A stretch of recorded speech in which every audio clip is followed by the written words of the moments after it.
Hello दोस्तों, welcome to मेरा physio, a pen India chain of physiotherapy clinic. तो आज हम जिस बारे में बात करने जा रहे हैं वो टॉपिक है हमारा ऑब्स पाल्सी या ब्रेकियल प्लेक्सिस इंजरी। ठीक है, आज हम जानेंगे कि ऑब्स पाल्सी कैसे होती है, ब्रेकियल प्लेक्सिस इंजरी कैसे होती है। इसके पहले हम ये जानेंगे कि ब्रेकियल प्लेक्सिस क्या होता है, और ज्यादातर ये बच्चों में देखने को मिलता है पर बड़ों में भी ये होता है। तो आज हम ये चीजें देखेंगे कि ब्रैकियल प्लेक्सिस क्या होता है, इसकी इंजरी कैसे होती है और इसके क्या कारण हो सकते हैं। तो चलिए हम शुरू करते हैं हमारा टॉपिक ऑब्स पाल्सी और ब्रैकियल प्लेक्सिस इंजरी। अब हम शुरू करते हैं कि ब्रैकियल प्लेक्सिस क्या होता है। ब्रैकियल प्लेक्सिस जो होता है एक नेटवर्क होता है हमारे नर्व फाइबर्स का। ठीक है, ब्रेकियल प्लेक्सिस एक तरीके का नेटवर्क है हमारे नर्व फाइबर्स का, जो कि सप्लाई करता है हमारी स्किन को और हमारे मसल्स को, अपर लिम्ब की, मतलब कि हाथों की, हाथों के हाथों को हम अपर लिम्ब कहते हैं। तो दोनों हाथ है हमारे, हम उसे अपर लिम्ब कहते हैं। तो उसको जो नर्व सप्लाई होता है, जो नर्व फाइबर, जो नेटवर्क चेन सप्लाई होती है, वो हमारा ब्रेकियल प्लेक्सिस करता है। ठीक है, हमारी स्किन को सप्लाई करता है, हमारे मसल्स को सप्लाई करता है। और ये जो हमारा ब्रेकियल प्लेक्सिस है, ये शुरू होता है हमारे नेक के रूट एरिया से। मतलब जो नेक का बेस होता है हमारा, वहां से शुरू होता है हमारा ब्रेकियल प्लेक्सिस, जो हमारे अंडर आर्म से होते हुए नीचे की तरफ अपर एक्सट्रीमिटीज में नीचे जाता है। ठीक है, तीन जगह से गुजरता है। शुरू हुआ हमारी रूट ऑफ दी नेक से, पास हुआ हमारे अंडर आर्म से जिसे हम एक्जिला भी कहते हैं, नीचे की तरफ गया वो हमारे अपर एक्सट्रीमिटीज में। ठीक है, तो ये हमारा ब्रेकियल प्लेक्सिस एक नेटवर्क है नर्व फाइबर्स का, जो कि सप्लाई करता है हमारी स्किन को और हमारे अपर लिम्ब की मसल्स को।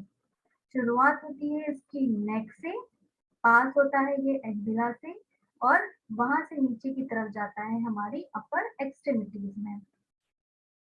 अब जो ये प्लेक्सिस है, ये हमारे एंटीरियर रेमाई का पार्ट होता है, वहां से निकलता है। हमारी जो सर्वाइकल स्पाइन है, जो हमारी सर्वाइकल है, C1, C2, C3, C4, C5, C6, यहाँ से जो एंटीरियर रेमाई निकलती है, दो निकलती है, एंटीरियर रेमाई, पोस्टीरियर रेमाई, जिन्हें हम डॉर्सल रेमाई और वेंट्रल रेमाई भी कहते हैं। उसमें जो हमारी एंटीरियर रेमाई होती है, वहां से हमारा निकलता है ब्रेकियल प्लेक्सिस। ठीक है, ये कौन कौन सी नर्व से, कौन कौन सी वर्टिब्रा से निकलता है? C5, C6, C7, C8 और T1, यहाँ से निकलता है हमारा ब्रेकियल प्लेक्सिस। हमारे C5, C6, C7, C8 और T1 की जो एंटीरियर रेमाई है, वहां से निकलता है हमारा ब्रेकियल प्लेक्सिस। अब ये जो ब्रेकियल प्लेक्सिस है, ये 5 भागों में बटा हुआ है। इसमें आते हैं रूट, ट्रंक, डिवीजन, कॉर्ड और ब्रांचेस, जिनके बारे में हम अभी और आगे देखेंगे। तो हमारा ब्रेकियल प्लेक्सिस जो है वो 5 भागों में डिवाइड हुआ। हमारा रूट, ट्रंक, डिवीजन, कॉर्ड और ब्रेकियल की ब्रांचेस। ठीक है, आगे बढ़ते हैं इसमें। अब हम ये देखिए, ये जो है हमारे सर्वाइकल है, यानी वर्टिब्रास है। वर्टिब्रास में से एक निकलता है हमारा डॉर्सल रूट, एक निकलता है हमारा वेंट्रल रूट। तो इसके बाद ये वेंट्रल रूट और डॉर्सल रूट एक जगह पे आके साथ में मिलते हैं। ठीक है, जिसे हम गैंग्लिया भी कहते हैं। इस गैंग्लिया से दो चीजें निकलती हैं, डॉर्सल रेमस और वेंट्रल रेमस, यानी कि एंटीरियर रेमस और पोस्टीरियर रेमस। इन एंटीरियर रेमस से ही हमारा निकलता है ब्रेकियल प्लेक्सिस। ये देखिए, ये आप देख रहे हैं C5, C6, C7, C8, T1 की जो नर्व रूट है, वहां से हमारा ब्रेकियल प्लेक्सिस निकलता है और इसका जो ओरिजिन है ये यहीं से होता है। C5, C6, C7, C8, T1 की ब्रेन जो हमारी एंटीरियर रेमाई होती है वहां से निकलती हैं ये ब्रांचेस हमारे ब्रेकियल प्लेक्सस की। इस तरीके से देखिए कि पीछे की तरफ से निकलती हैं, ये हमारा स्पाइनल कॉर्ड है जिसमें से हमारी नर्व्स निकल रही हैं और इन्हीं में से हमारा ये येलो कलर का जो है ये है हमारा ब्रेकियल प्लेक्सस। ठीक है, आगे बढ़ते हैं इसमें। अब हम बात करेंगे रूट की। तो हमारा जो रूट होता है जिसे जहाँ से एंटीरियर रेमाई जो है उसे हम रूट कहते हैं। ठीक है, ब्रेकियल प्लेक्सस का रूट होता है एंटीरियर रेमाई। ठीक है, ये C5, C6, C7, C8 और T1 से निकलता है हमारा रूट। ठीक है, और हमारे दोनों तरफ से ही ये रूट निकलते हैं। हर एक वर्टिब्रा में पेयर्ड ही स्पाइनल नर्व निकलती हैं। ठीक है, जो हमारे स्पाइनल कॉर्ड को छोड़ते हुए इंटरवर्टिबल फोरामेन से निकलती हैं। ये देखिए, ये जो गोल एरिया दिख रहा है आपको ये है हमारा इंटरवर्टिबल फोरामेन। ये हमारी सेंटर में है स्पाइनल कॉर्ड। दोनों तरफ से ही हमारी स्पाइन की नर्व रूट बाहर निकलती हैं। ठीक है, और ये हर एक स्पाइनल नर्व डिवाइड होती है एंटीरियर पोस्टीरियर रेमस में, अभी बताया मैंने। और जो रूट होता है ब्रेकियल प्लेक्सस का वो बनता है anterior रेमाई of the spinal nerve से, यानी कि C1 से लेके T1 तक का। ठीक है, और ये जो पोस्टीरियर डिवीजन जो होता है वो सप्लाई करता है स्किन को, मसल्स को, और कुछ पार्ट सप्लाई करता है बैक की मसल्स को। ठीक है, रूट हमें समझ में आ गया। हमारा रूट क्या हुआ, C5, C6, C7, C8 और T1 से जो एंटीरियर रेमस से जो नर्व निकल रही है स्पाइनल नर्व वो हो गई हमारी रूट। और ये नर्व कहाँ से निकलती है, स्पाइनल कॉर्ड से होते हुए निकलती है, इंटरवर्टिबल फोरामेन से बाहर आती है। ठीक है, आगे बढ़ते हैं इसमें। अब जब हमारी रेमाई का फॉर्मेशन हो जाता है, यानी कि जब हमारी ये नर्व निकल जाती हैं, तो ये नर्व जाती है, पास होती है हमारी एंटीरियर और मिडिल स्केलेटल मसल से एंटर होते हुए बेस ऑफ द नेक पे आती हैं। ये देखिए, यहाँ पीछे से हमारी ब्रेकियल प्लेक्सस निकल रहा है और ये हमारी मीडियल और एंटीरियर स्केलेटल मसल्स के बीच में से निकलता है। ठीक है, ये हमारा ब्रेकियल प्लेक्सस जो येलो कलर का आपको दिख रहा है ब्रेकियल प्लेक्सस है। स्केलेटल मीडियस और स्केलेटल एंटीरियर के बीच से ये निकलता है। कहाँ आने के लिए, एंटर करता है हमारे बेस ऑफ द नेक में। यहाँ पे आपकी गर्दन का बेस रहता है, ये देखिए, ये आपकी क्लैविकल बोन रहती है, ये आपका बेस रहता है नेक का। तो यहाँ पे एंटर करने के लिए हमारे स्केलेटल मसल्स के बीच में से ब्रेकियल प्लेक्सस निकलता है। अब हम बात करेंगे इसके ट्रंक पे। अभी हमने बेस देखा नेक का, वो होता है trunk. Base of the neck पे हमारा ट्रंक रहता है। ब्रेकियल प्लेक्सस जो है यहाँ पे आके 3 ट्रंक में कन्वर्ट हो जाता है। ठीक है, जिनके नाम है सुपीरियर ट्रंक जो कि C5, C6 रूट का कॉम्बिनेशन है, मिडिल ट्रंक जो कि कंटिन्यूएशन है C7 का, फिर इंफीरियर ट्रंक जो कि कॉम्बिनेशन है C8 और T1 रूट का। ठीक है, अभी मैंने आपको बताया था कि इन रूट से ही हमारा ओरिजिन होता है ब्रेकियल प्लेक्सस का, तो ट्रंक हमारे रूट से मिलके बनता है। जैसे ही C5, C6 नर्व रूट साथ में मिलते हैं वो बनाते हैं सुपीरियर ट्रंक।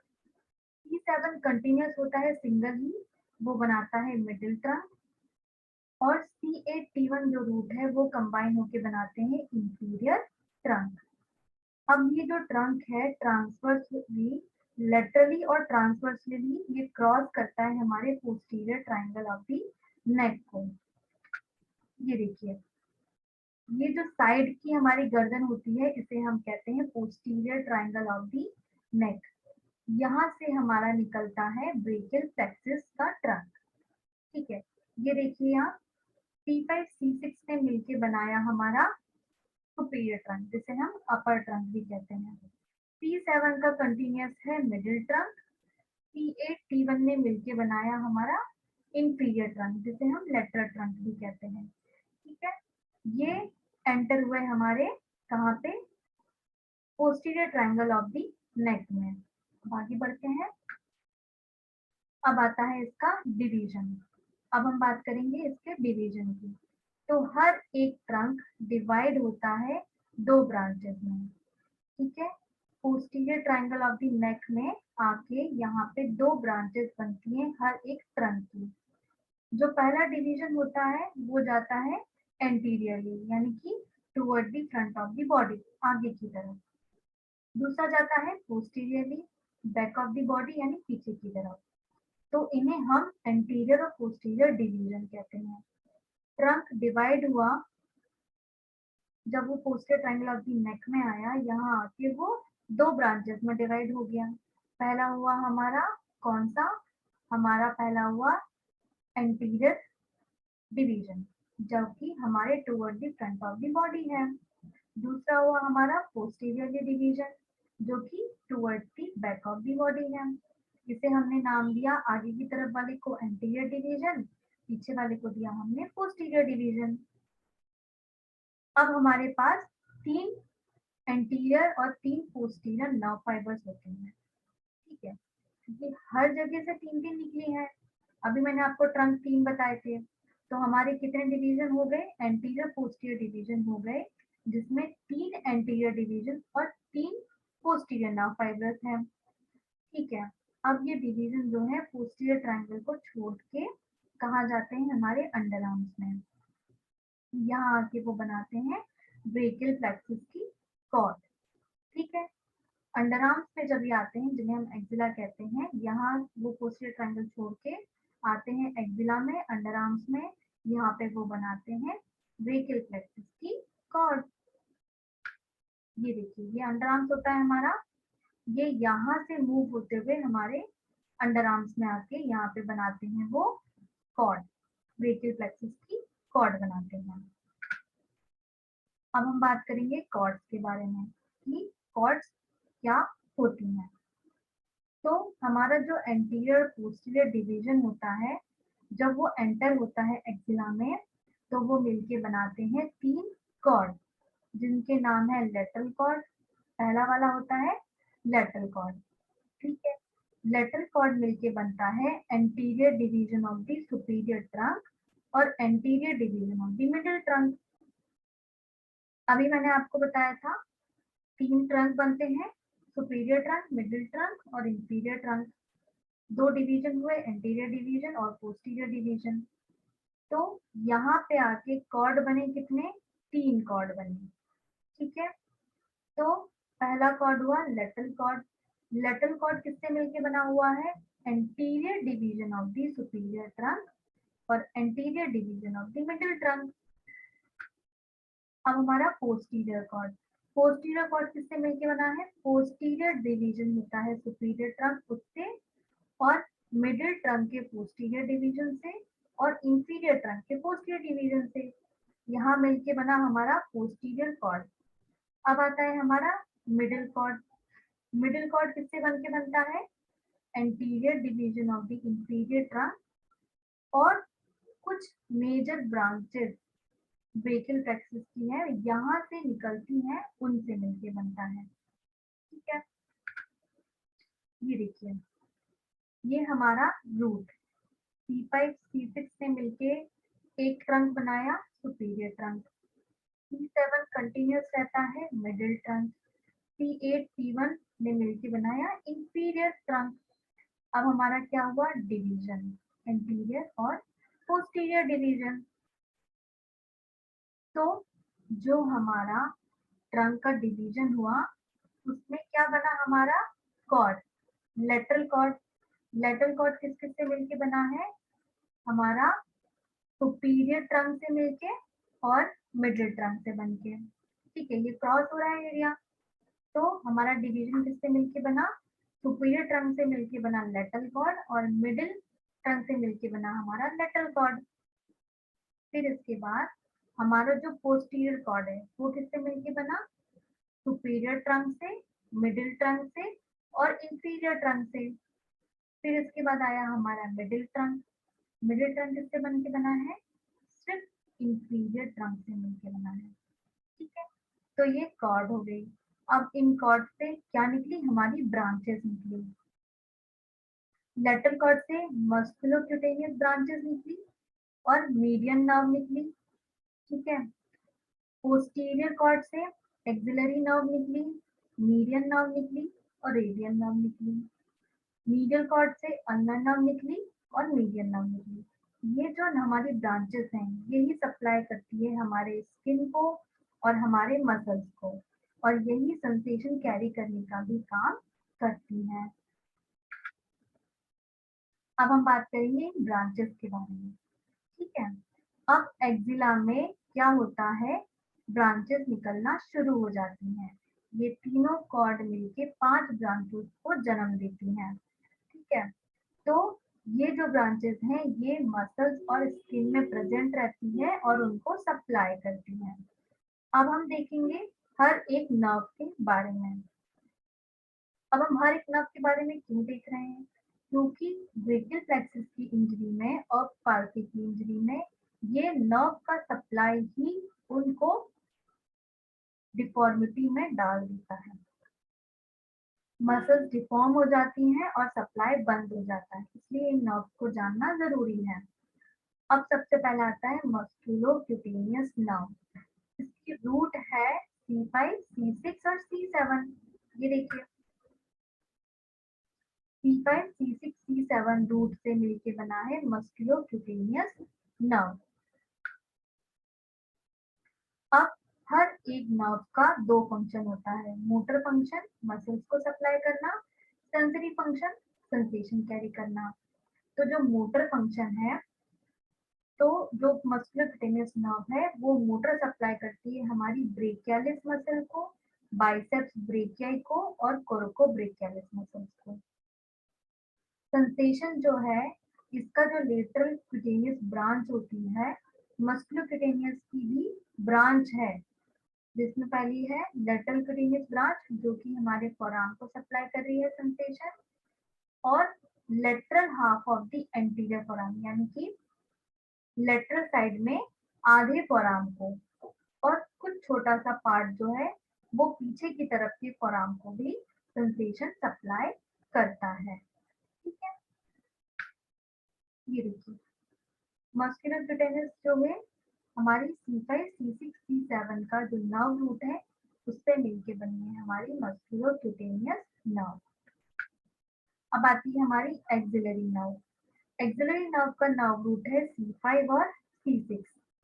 इसका मोटर फंक्शन है कि ये टीरियस माइनर और डेल्टोइड मसल्स को सप्लाई करे। इसका सेंसरी फंक्शन है कि ये सुपीरियर लेटरल क्यूटेनियस नर्व जो है आर्म की उसका सेंसेशन देती है और जाके डेल्टोइड में भी सेंसेशन देती है। ठीक है, तो ये हमारी जो एक्सिलरी नर्व है C5, C6 नर्व रूट का नर्व रूट है। ठीक है, फिर इसके बाद आती है हमारी मीडियन नर्व। अब जो हमारी ये मीडियन नर्व है इसका रूट है C6 और T1। ठीक है, और ये C5 के कुछ फाइबर को भी कंटेन करके मिलके बनती है। C6, T1 और C5 के कुछ फाइबर इसके रूट हैं। इसका मोटर फंक्शन है कि ये हमारे फ्लेक्सस मसल जो है फोरआर्म के उनका मोटर फंक्शन देखती है। गद्दी के साइड की जो मसल्स हैं वहां का सप्लाई है, साथ ही साथ हमारी उंगलियों का सप्लाई है, स्पेशली हमारी इंडेक्स फिंगर और मिडिल फिंगर यानी कि अंगूठे के बगल वाली उंगली और बीच की उंगली।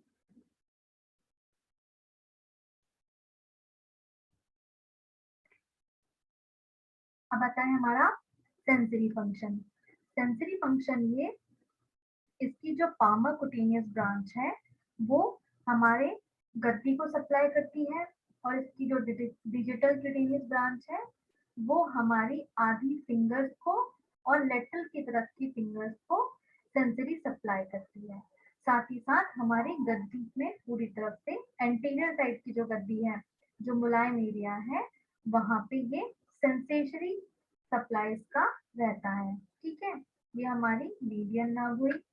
ये देखिए मीडियन नर्व जो है C6, C7, C8, T1 इनसे मिलकर हमारी मीडियन नर्व बनी है। कुछ पार्ट जो है ये C5 के फाइबर का भी देती है। फिर आती है हमारी रेडियल नर्व। अब रेडियल नर्व का जो रूट वैल्यू है वो है C5 और T1। मोटर फंक्शन क्या है, ये ट्राइसेप्स ब्रेकियाई में जाके मिलती है, वहां की मोटर फंक्शन करवाती है।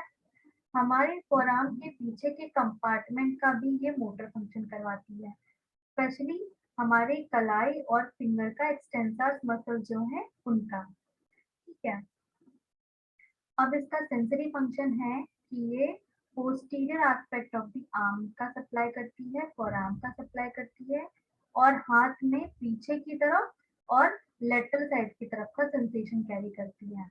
ठीक है, पोस्टीरियर पीछे की तरफ के आर्म का, पीछे की तरफ के फोरआर्म का, और पीछे की तरफ और लेटरल साइड की तरफ के हाथ का जो सेंसेशन कैरी करना है वो रेडियल नर्व करती है। ये देखिए root value C5, C6, C7, C8, T1 इससे मिलके बनी हमारी रेडियल नर्व। अब आती है हमारी अल्नर नर्व। अल्नर नर्व बनती है C8 और T1 से, नर्व रूट से। इसका मोटर फंक्शन होता है कि ये मसल्स ऑफ द हैंड, ठीक है, हमारी उंगलियों की मसल्स को और हमारी गद्दी की मसल्स के थिनर एमिनेंस मतलब पतला वाला जो एरिया है उसका मोटर सप्लाई है। और फ्लेक्सर कार्पाई अल्नरिस उसको भी मोटर सप्लाई करती है, जो कि हमारे रिस्ट का और फिंगर फ्लेक्शन में सहायता करती है। मीडियल साइड में medial half of the flexor digitorum profundus को भी ये मोटर सप्लाई देती है। अब सेंसरी सप्लाई क्या रहता है इसका, एंटीरियर और पोस्टीरियर सरफेस जो होती है हमारी फिंगर की, यानी कि आगे की तरफ की और पीछे की तरफ की जो सरफेस है हमारी फिंगर की, उसका सेंसेशन भी ये देती है। और साथ ही साथ कुछ भाग इसका गद्दी के हिस्से को भी सप्लाई करता है। तो ये हुई हमारी मेजर ब्रांचेस हमारे ब्रेकियल प्लेक्सस की। ये देखिए C8, T1 से मिलके बना हमारा अल्नर नर्व। अब कुछ आती है माइनर ब्रांचेस। ठीक है, अभी मेजर ब्रांचेस देखी है, अब बहुत छोटी छोटी सी माइनर ब्रांचेस होती हैं जो कि सप्लाई करती हैं। ये भी 5 होती हैं, ब्रेकियल प्लेक्सस से जो निकलती है माइनर ब्रांचेस, ये भी 5 होती हैं।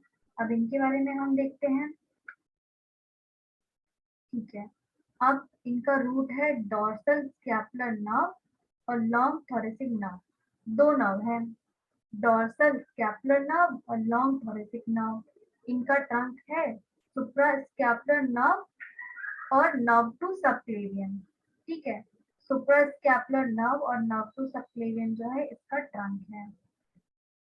अब इसका लेटरल कॉर्ड से निकलता है lateral pectoral nerve, medial cord से निकलता है मीडियल पेक्टोरल नर्व और medial cutaneous nerve of the arm, और साथ ही साथ medial cutaneous nerve of the forearm. ठीक है, लेटरल कॉर्ड से क्या निकला, lateral pectoral nerve, medial cord से निकला मीडियल पेक्टोरल नर्व और medial cutaneous nerve of the arm और medial cutaneous nerve of the forearm. Posterior cord से निकला सुपीरियर सब स्कैपुलर नर्व या थोरकोडोर्सल नर्व, थोरकोडोर्सल नर्व। पोस्टीरियर कॉर्ड से निकला हमारा सुपीरियर सब स्कैपुलर नर्व या थोरकोडोर्सल नर्व, साथ ही साथ इंफीरियर सब स्कैपुलर नर्व। ठीक है,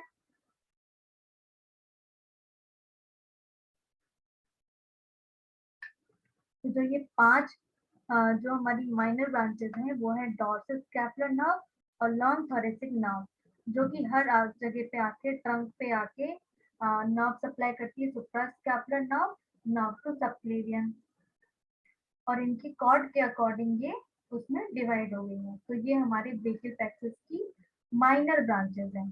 ठीक है, अब हम बात करेंगे हमारे टॉपिक पे ब्रेकियल प्लेक्सस इंजरी और अर्ब्स पाल्सी। तो जो ब्रेकियल प्लेक्सस है वो एक नेटवर्क है हमारे नर्व्स का। अभी जितनी भी मैंने नर्व्स बताई है आपको, उनके बीच का ये नेटवर्क है। ये क्या काम करता है, सिग्नल को है वो भेजता है कहाँ पे, स्पाइनल कॉर्ड पे, और कहाँ से लेके आता है, शोल्डर, आर्म और हैंड से।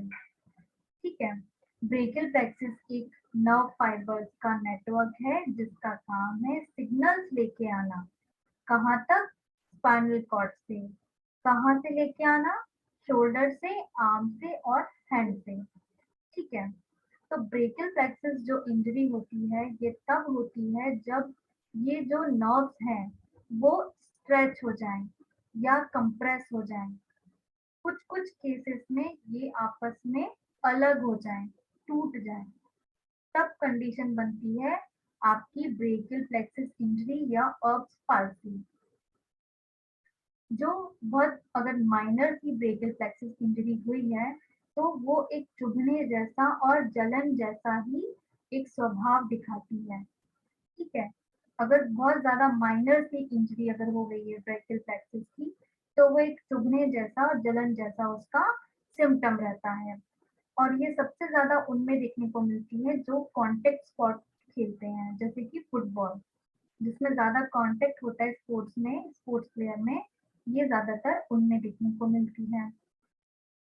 तो ब्रेकियल प्लेक्सिस इंजरी हुई कि ये जो आपकी नर्व बताई मैंने अभी आपको, musculocutaneous nerve, axillary nerve, radial nerve, medial nerve और अल्नर नर्व, अगर इनमें स्ट्रेच आ जाए या ये कंप्रेस हो जाए या ये अलग हो जाए आपकी स्पाइनल कॉर्ड से, तब आपकी कंडीशन बनती है ऑब्स पाल्सी या brachial plexus injury. Minor injury को हम टॉलरेट कर सकते हैं पर इग्नोर नहीं कर सकते। बच्चों में ब्रेकियल प्लेक्सिस तब होता है जब बच्चे पैदा होते हैं। ठीक है, पैदा होने के टाइम पे बच्चों में ब्रेकियल प्लेक्सिस इंजरी हो जाती है खींचने के कारण। ठीक है, बेबी का हेड जब खींचते हैं तब, या बेबी उल्टा पैदा हो तब। अगर ट्यूमर जैसी कंडीशन आपके ब्रेकियल प्लेक्सिस के पास इफेक्ट डाल रही है तो भी ब्रेकियल प्लेक्सिस होता है। अगर सीवियर ब्रेकियल प्लेक्सिस इंजरी होती है तो उसका कारण होता है एक्सीडेंट। रोड ट्रैफिक एक्सीडेंट में जब इंजरी होती है ब्रेकियल प्लेक्सिस की तो वो सबसे ज्यादा सीवियर होती है। ठीक है, severe plexus severe brachial plexus injury में क्या होता है, आपका आर्म पैरालाइज्ड हो जाता है। ठीक है, उसमें जान नहीं रहती है, वो मुड़ जाता है, ना उसमें सेंसेशन रहते हैं, ना कोई जान रहती है, ना इतनी क्षमता रहती है, कुछ नहीं रहता है, वो पैरालाइज्ड हो जाता है। पर उस कंडीशन को हम सर्जरी से ठीक कर सकते हैं। ठीक है, तो ये रहा हमारा ब्रेकियल प्लेक्सिस इंजरी या अर्ब्स पाल्सी। अर्ब्स पाल्सी और अर्ब डिविजन पाल्सी जो होता है बच्चों में देखने को ज्यादातर मिलता है। ये तभी होता है जब बच्चा पैदा होने वाला होता है। ठीक है, या तो जब ब्रेकियल प्लेक्सिस इंजरी होती है तब नर्व पे स्ट्रेच आ जाता है या वो टूट जाती है, या फिर कभी कभार इतनी सीवियर इंजरी होती है कि वो आपके रूट का हिस्सा भी स्पाइनल कॉर्ड से खींच के ले आती हैं। 50 से 60% ब्रेकियल प्लेक्सिस इंजरी जो है वो बर्थ के टाइम पे ही होती है। इसमें जो है हाथ इस तरीके से बाहर की तरफ मुड़ जाता है। ठीक है, राउंड शोल्डर हो जाते हैं और इस तरीके से हाथ जो है मुड़ जाता है। अर्ब्स पाल्सी ब्रेकियल प्लेक्सिस इंजरी जो है बच्चों में ज्यादातर देखने को मिलती है। अब जो हमारा C5 C6 नर्व रूट है, इसमें सबसे ज्यादा इन्वॉल्वमेंट देखने को मिलता है ब्रेकियल प्लेक्सिस इंजरी का या अर्ब्स पाल्सी का। ठीक है, सबसे ज्यादा इन्वॉल्वमेंट हमारा C5 C6 नर्व रूट का ही रहता है। कुछ केसेस में C7 भी इन्वॉल्व रहता है, पर commonly C5 C6 nerve root ज्यादातर देखने को ही मिलता है। और यूजुअली ये होता है क्योंकि हमारे हेड और शोल्डर का जो इंटरवल है उसमें अगर फैलाव हो गया हो तो, यानी कि हमारा ये जो हेड है और जो शोल्डर है, इसके बीच में अगर बच्चे को पैदा करते टाइम पे जोर से खिंचाव आ गया हो, तो आपकी वाइडनिंग यानी चौड़ाव फैलाव आ जाने के कारण आपका ये ब्रेकियल प्लेक्सस होता है। ठीक है, ब्रेकियल प्लेक्सस इंजरी होने के बाद ये आपके बच्चे के हाथों के मूवमेंट को भी अफेक्ट करेगा और क्यूटेनियस सेंसेशन आपके जो बच्चे की है उसको भी अफेक्ट करेगा। अगर ये बड़ों को भी हो रहा है तो उनके भी जो हाथ के मूवमेंट है उसको अफेक्ट करता है और सेंसेशन को भी अफेक्ट करता है। अब जो पैरालिसिस की कंडीशन होती है वो हमेशा डिपेंड करती है सीवियरिटी पे कि कितनी सीवियर आपकी इंजरी हुई है। जैसे मैंने अभी बताया आपको कि अगर माइनर इंजरी होती है तो उसमें चुभने जैसा और जलन जैसा महसूस होता है और वो कुछ टाइम बाद ठीक हो जाता है। सीवियर इंजरी में ही पैरालिसिस देखने को मिलता है, जो कि समय के साथ कुछ मंथ बाद या फिर सर्जरी के बाद या फिजिकल थेरेपी के बाद रिजॉल्व भी हो जाता है। ठीक है, अब हम देखेंगे हमारा मैकेनिज्म ऑफ इंजरी कि ऑफ पाल्सी या ब्रेकियल प्लेक्सस इंजरी कैसे होता है।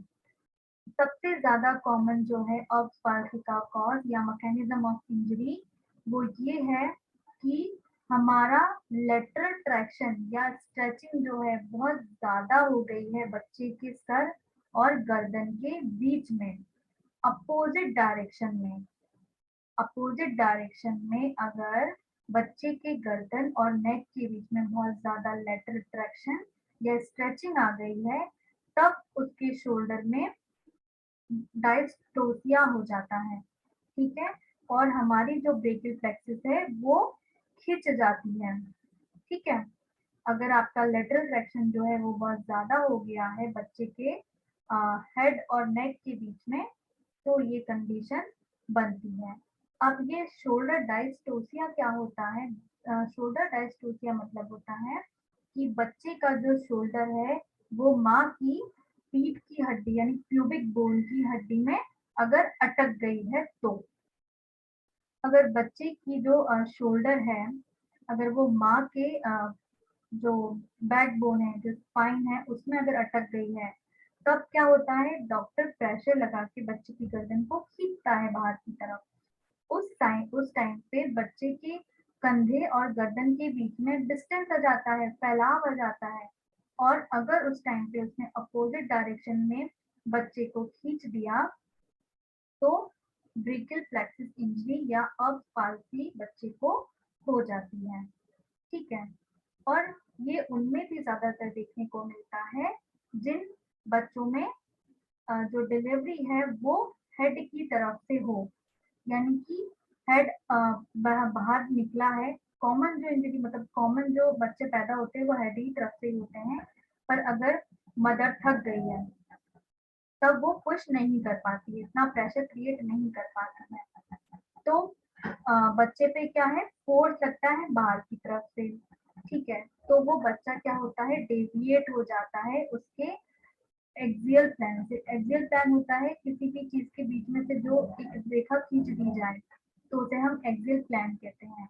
तो अगर वो उस एक्सियल प्लान के डायरेक्शन से हट गया और उस पर फोर्स लगा के उसको खींचा गया, तो उसको अब पाल्सी या ब्रेकियल प्लेक्सस इंजरी हो जाती है। कभी कभार कंप्रेशन के कारण भी ब्रेकियल प्लेक्सस इंजरी हो जाती है। ठीक है, जो छोटे बच्चे होते हैं जब उन्हें डिलीवरी के टाइम पे खींच दिया जाए कंप्रेशन लगा के तो भी उनके साथ ये हो सकता है। ये उन बच्चों में देखने को मिलता है जो कि उल्टे पैदा होते हैं, यानी कि जिनका पहले पैर बाहर निकलता है। ये आप देखिए, इस तरीके से अगर बच्चे की गर्दन माँ के प्यूबिक बोन में फंस जाती है, ये प्यूबिक बोन में बच्चे की गर्दन फंस गई, ये ब्रेकियल प्लेक्सस है बच्चे का। बाहर डॉक्टर ने अगर उसके एक्सियल प्लेन से टेढ़ा होके उसको खींचा तो उसको ब्रेकियल प्लेक्सस इंजरी हो गई। या फिर बच्चा अगर उसका पैर बाहर पहले निकला और सर बाद में निकला तो उसका हाथ मुड़ गया, जिस कारण से कंप्रेशन पड़ा आपके रूट पे और ब्रेकियल प्लेक्सस इंजरी हो गई। फिर जब ब्रेकियल प्लेक्सस इंजरी होती है बच्चों को, तो दो फोर्स लगते हैं। पहला तो लेबर फोर्स, दूसरा उसको खींचने वाला फोर्स, जिस कारण से ब्रेकियल प्लेक्सस इंजरी होती है। अब अगर बच्चा गर्दन के बल गिर जाए, इस तरीके से देखिए, गर्दन अलग कंधा अलग, इस बल भी अगर बच्चे या बड़े गिर जाएं तो भी ब्रेकियल प्लेक्सस इंजरी होती है। आप देख रहे हैं, ये देखिए आपका नर्व रूट के ब्रेकियल प्लेक्सस टूट गए, तब आपको ब्रेकियल प्लेक्सस इंजरी या पाल्सी होती है। ठीक है, अब हम देखेंगे इसके कॉजेज। ठीक है, तो जब अपर नर्व डैमेज होती है तब जो ब्रेकियल प्लेक्सस होता है उसमें आपका जो शोल्डर है वो फोर्सफुली डाउनवर्ड चला जाता है और नेक स्ट्रेच होके ऊपर की तरफ चला जाता है आपके इंजर्ड शोल्डर से दूर। ठीक है, क्या हुआ, जब डैमेज हुआ ब्रेकियल प्लेक्सस या अपर नर्व डैमेज हुई, तब क्या हुआ, आपका जो शोल्डर है वो फोर्सफुली ऊपर की तरफ चला गया और कंधा जो है वो नीचे की तरफ चला गया। तो दोनों के बीच में क्या हो गया, स्पेस हो गया गर्दन में, और इजिली वहां पे आपका ब्रेकियल प्लेक्सस इंजरी हो गई। अब ब्रेकियल प्लेक्सस इंजरी होने के क्या क्या कारण होते हैं, क्या क्या फोर्स लगते हैं हेड पे जिस कारण से ये होता है, हम इसके बारे में अब देखेंगे। सबसे पहला आता है हमारा कॉन्टेक्ट स्पोर्ट्स। बहुत सारे फुटबॉल प्लेयर्स होते हैं जो एक्सपीरियंस करते हैं जलन जैसा या चुभने जैसा। ठीक है, अगर खेलते खेलते आप किसी से टकरा गए हो या धक्के के कारण गिर गए हो, और गिरने का तरीका कैसा हुआ, हेड अलग और गर्दन अलग, हेड अलग और कंधा अलग, और उनके बीच का स्पेस स्ट्रेच हो गया, तब आपको कॉन्टेक्ट स्पोर्ट्स में होता है ब्रेकियल प्लेक्सस इंजरी।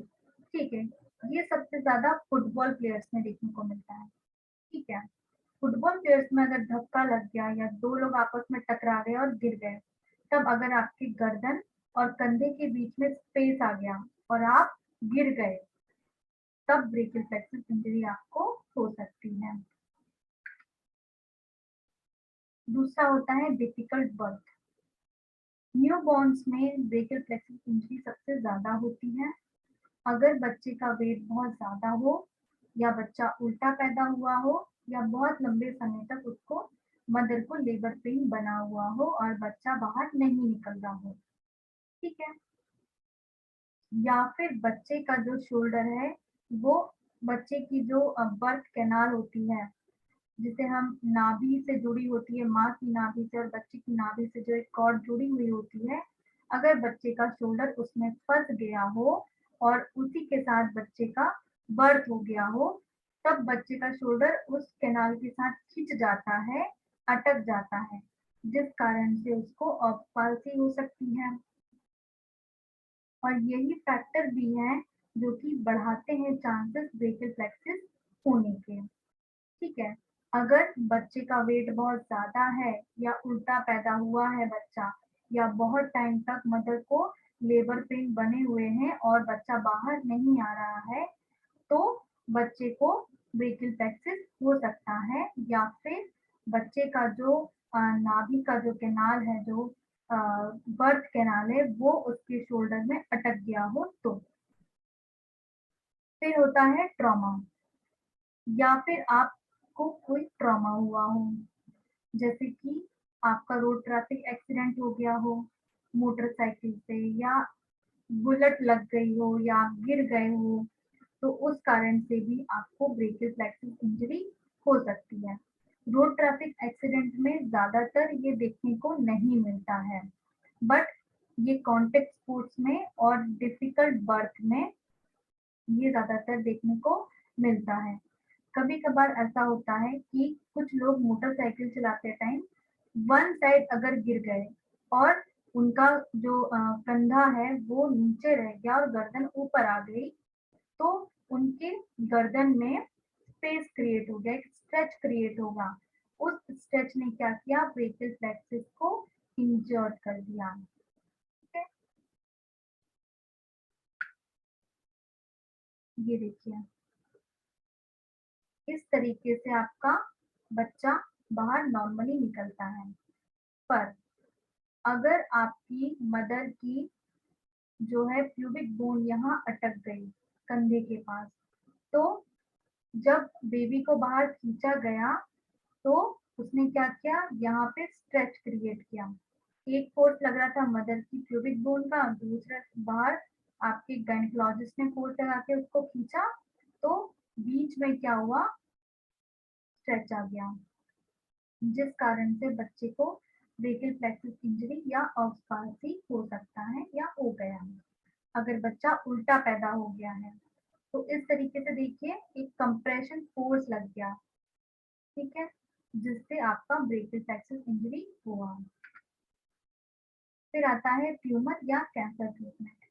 अगर आपके ब्रेकियल प्लेक्सस के एरिया में ट्यूबर बन गया है, ठीक है, वहां पे ट्यूमर बन रहा है, तो वो क्या करता है, प्रेशर क्रिएट करता है आपकी ब्रेकियल प्लेक्सस पे। वो प्रेशर जो है कहाँ तक जाता है, उस नर्व तक। ब्रेकियल प्लेक्सस से जो नर्व निकल रही है हमारी, axillary nerve, radial nerve, medial nerve, ulnar nerve, musculocutaneous nerve, वहां पे कंप्रेशन पड़ रहा है, तो वो अर्ब्स पाल्सी में कन्वर्ट हो जाती हैं। कैंसर के ट्रीटमेंट में जो रेडिएशन निकलती है रेडियोथेरेपी में, तो रेडिएशन ट्रीटमेंट क्या करती है, आपके चेस्ट में डैमेज क्रिएट करती है, जो कि ब्रेकियल प्लेक्सस को कॉज कर सकता है। जो रेडिएशन थेरेपी हुई, उससे जो ट्रीटमेंट में जो रेज निकली, उसने डैमेज किया आपके किसको, ब्रेकियल प्लेक्सस को। ये उनमें देखा जाता है जिनको ब्रेस्ट कैंसर हो या एक्सिलरी लिम्फ नोड में कैंसर हो, ठीक है, लंग कैंसर हो या गले में थायराइड कैंसर हो। तो इन कैंसर्स के मामलों में अगर आप रेडिएशन थेरेपी ट्रीटमेंट ले रहे हैं तो ये कॉज कर सकता है आपको ब्रेकियल प्लेक्सस। तो ये रहा हमारा आज का टॉपिक, ब्रेकियल प्लेक्सस इंजरी, जिसमें आज हमने देखा कि ब्रेकियल प्लेक्सस क्या होता है, ब्रेकियल प्लेक्सस इंजरी क्या होती है, इसका कॉज क्या होता है। तो मैं आशा करती हूँ आपको ये पसंद आया हो और आपको ये हेल्दी रखे और फिट रखे। Thank you so much.